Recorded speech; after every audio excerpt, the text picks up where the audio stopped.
จำนวนพระพุทธเจ้า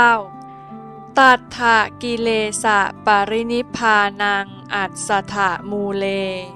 ขันธปรินิพพานังกุสินารายังธรรมธาตุปรินิพพานังอนาคตังโหติเจ้าชายสิทธัตถะได้ตรัสรู้อนุตตรสัมมาสัมโพธิญาณใต้ต้นสีมหาโพธิ์เรียกว่าพระกิเลสนิโรธพุทธเจ้าพระพุทธองค์ทรงดับขันธปรินิพพานที่ใต้ไม้สาละณเมืองกุสินารา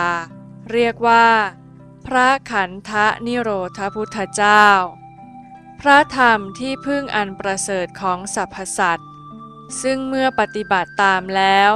ก็จะก้าวสู่พระนิพพานกล่าวคือมรรคมีองค์8ประการเรียกว่าพระธรรมธาตุพุทธเจ้า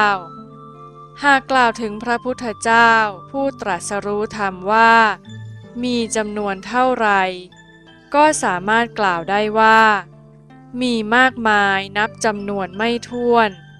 แต่โดยสังเขปมี3องค์เท่านั้นคือพระกิเลสนิโรธพุทธเจ้า